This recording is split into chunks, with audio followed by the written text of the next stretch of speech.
It's time to rank the Mummy Trilogy, starring Brendan Fraser and the spin-off, The Scorpion King.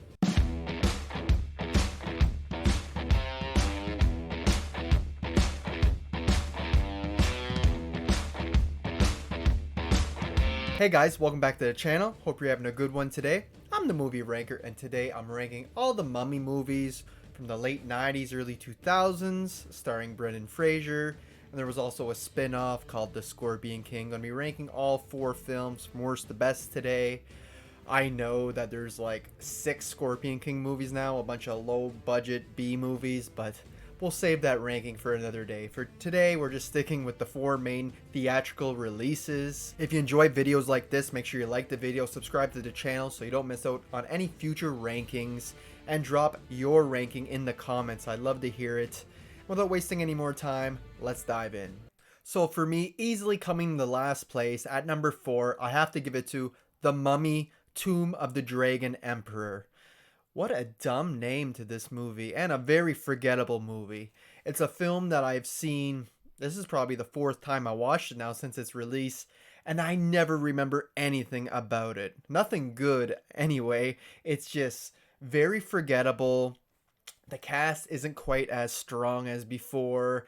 None of the jokes land this time around. Not one time did I even chuckle at a joke. Everything is just god awful. Really bad effects throughout from start to finish. Brendan Fraser's really the only saving grace to this film. He's still fine. He's perfectly fine in the role. He's not written as good as before, but he still brings it performance-wise. Unfortunately, Evelyn is recasted. We don't get Rachel Weisz back in here, and it's goddamn shame. Like Jonathan in here tries to give you a bunch of jokes in that, but like I said, none of them land.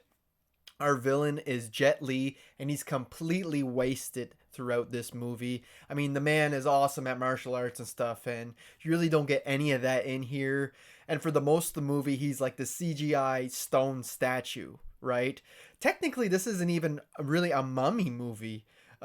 Yes, it takes place in the same universe as the other 2 mummies, but this takes place in China, and yeah, it's about this curse that turned these guys into stone, especially our main guy, the Emperor.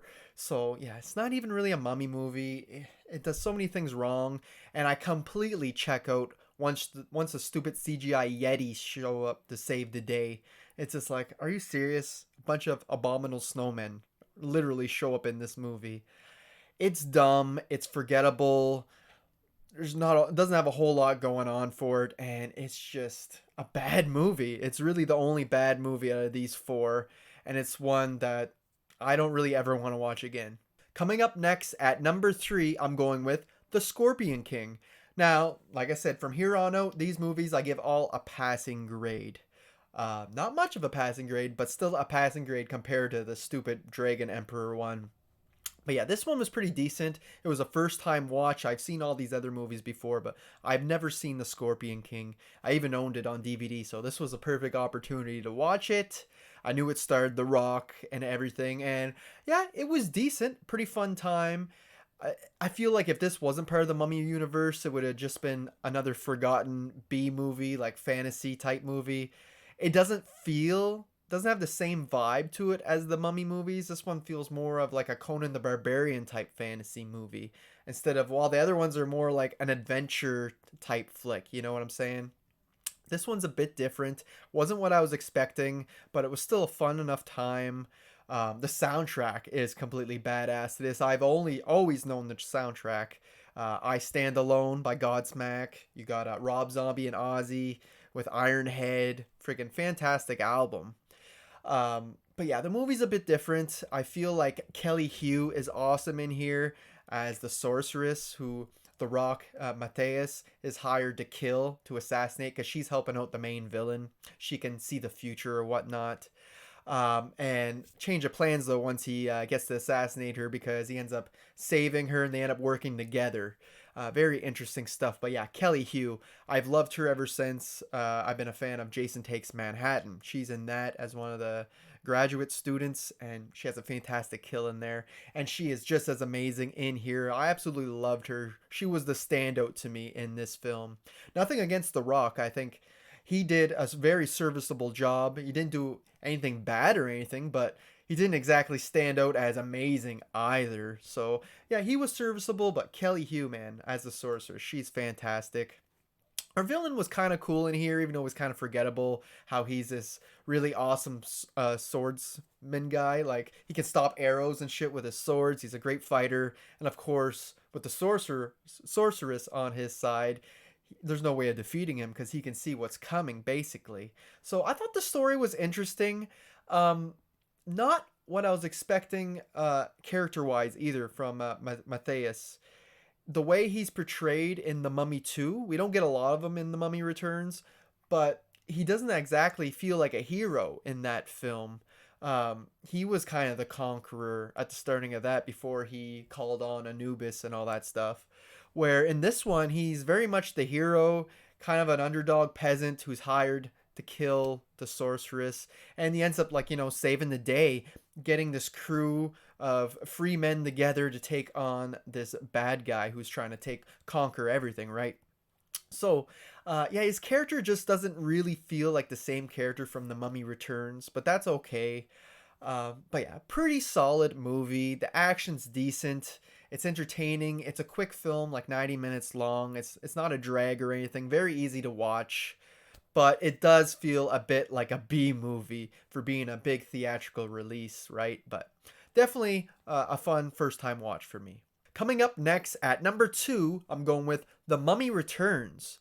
Now, while I really enjoy this film, I have to say it is a huge step down in quality from the very first Mummy movie from 1999. You do see a big drop here in quality, but that's in regards to the story and whatnot. But the cast all return from the first movie, which really holds this movie together for me. I mean, and they come back and they're so great. Brendan Fraser and Rachel Weisz are so fun to watch on screen here, and I like the chemistry they have with each other. I feel like they've grown a better bond, a bigger bond from the original film. Of course, in this one, they're married and everything, they're in love. So yeah, I just love seeing that their chemistry together. And Rachel Weisz, man, she's so beautiful in this film. She's amazing in the first one, but I think she's maybe even more beautiful in the sequel here. She's great. Jonathan is still funny. I really like her brother. He's fun. Like I said, the cast is phenomenal. We got Emotep back. Everybody's great in their roles. It just feels like this movie is a bit more silly than the first one. The first one had a good mix of adventure, some horror in there, some thrills. But this one, it feels more childish a bit, I'll have to admit, especially when you get scenes like with them going on this hot air balloon boat thing, the travel. It just looks really silly. And we get a few moments like that scattered out throughout this film, which, I don't know, maybe they were going for a more family friendly type flick, but it does hurt the just how threatening Emotep was in the first movie. I mean, he's very threatening. In this one, not so much. He's more trying to get to a certain place before the end of the movie so we can acquire the Scorpion King's army, Anubis's army, right? So he can conquer the world. But he's not just trying to conquer the world the whole movie. He's trying to get there to conquer the world. Where in the first film, he was more the main threat all the time. Where in this one, he like kidnaps Alex, obviously Rick and Evelyn's kid. So, and even then, he has him captured the whole movie basically and is with him. But he never really feels like he's in danger. They're never going to kill this kid or hurt him or put him in any real danger. And if so, Rick and Evelyn will save him in time. So the stakes just aren't as high as I would have liked them to be. But this is still an entertaining flick from start to finish. Aside from the really bad use of effects, there's a ton of CGI in here. It's overused. If you watch the behind the scenes, the director, Stephen Sommers, he was in a position where he thought that technology is advancing so much that he should use that in his films and get away from the practical effects and go all CGI. And it just didn't age well at all. And the biggest scene is the Scorpion King scene at the very end when he comes out.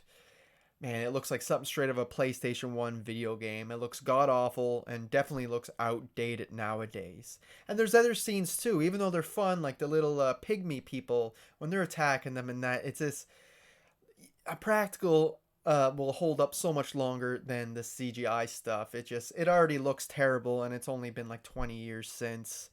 And that whole pygmy scene, as fun as it is, it really does feel like it's trying to copy Jurassic Park: The Lost World with the grass moving and everything. So many movies tried copying that. But yeah, this is still a fun flick. I could have used more Scorpion King in here. There's not a whole lot of him in here, and we got Emotep as our main bad guy. But like I said, he's just not as threatening as before. And I'm not exactly a fan of the storyline that concerns Evelyn and Emotep's female companion, his lover.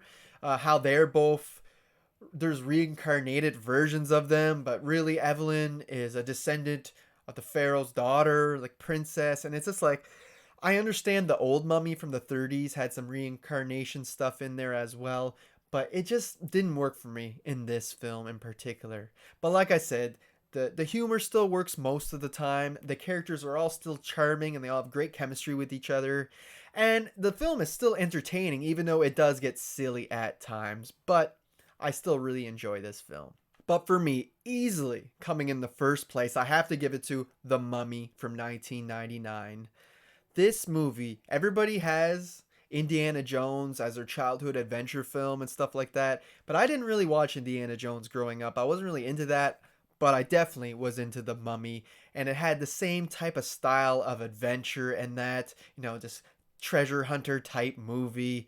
But I do like the added horror in here. Of course, The Mummy is a universal monster, which were horror flicks back in the day, and I do like that there's enough horror in here to still get under your skin. Like Emotep, man, every time he shows up, he's threatening, he's scary. You fear for the person's life that's in the same room as him. Or like the bugs that get under the skin, the scarab bugs, that really creeped me out as a child. I mean, I was 8 or 9 when this movie came out, and I remember that being so freaky, seeing the bug crawl under the skin and stuff. And you see, they do use a bit of CGI in this film, but it's not overused, and it actually doesn't look that bad for 1999. The sequels look a lot worse, in my opinion, but the CGI is used as a tool in this film, and that's how it should always be used. One good example of that is when Emotep is using the sandstorm and his face comes out of the sandstorm and everything. It looks really cool. It still kind of holds up to today.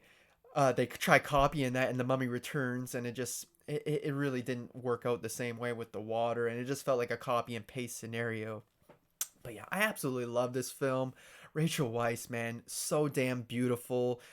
Definitely a childhood crush when I was watching this film, but everybody kills it. Brendan Fraser, Rachel Weisz, as Rick O'Connell and Evelyn. They're and in this one they're not in love yet, but you slowly see it throughout the film. It's kind of building towards that and how they start trusting each other more and just forming this relationship throughout. It's so fun to watch. And Jonathan, when she brings her brother along, he definitely brings that comedy factor to the movie that keeps things light and fun, but it never ruins the horror aspects of the film. They never try to cut the tension with Jonathan, they do it right. And yeah, I just absolutely love this movie. How Emotep is slowly getting stronger and having to devour people and take their eyes and stuff for his own to really regenerate. That's really cool. And how he's just trying to get his lover back. And the whole backstory to how everything started in the past with Emotep being this high priest and sleeping around with the pharaoh's woman. All that is super interesting to me, and the consequences to that were dire. But yeah, this is just such a fun flick. I can't say it enough. It's like a 2 hour long film, but you don't feel it at all. Every scene is important, is engaging, is entertaining. The score is awesome. A mix of adventure music with like Egyptian style music, which really fits the movie. The cast is they're all hot as fuck. I mean, great villain, great everything, great setting. I love the setting in Egypt. It looks really cool. Everything about this movie is freaking badass, and it's one that never gets old. I just rewatched this and it still feels as fresh as the day it came out. So good. Some people might criticize some of the CGI doesn't hold up as much as today's, but for 99, I find it looks great. So for me, this movie easily comes in the first place in my ranking. So there you have it, guys. There's my ranking of all 4 Mummy movies. Well, the 3 Mummy movies and the 1 spin-off Scorpion King. Let me know how you rank them down in the comment section. I'd love to discuss that with you. You can follow me on Letterboxd and Instagram. Both those links are in the description of my video. Even though I don't post on Instagram a whole lot, it's still a way you can message me or whatever if you have to get a hold of me. Like I said, like the video, subscribe to the channel. If you enjoy rankings like this, come out with them at least once a week. We got a big one coming on the 31st at the end of the month, the Treasure Hunters ranking, which will include all these Mummy movies. Plus the Tom Cruise Mummy movie. It will include the Pirates of the Caribbean, the Indiana Jones flicks, Uncharted, and the National Treasure films. So you don't want to miss that. That's probably coming up next on the 31st. I might be able to squeeze one more video in between that, but we'll see. And that's all I got for you guys today. I hope you enjoyed it. And until next time, thanks for watching.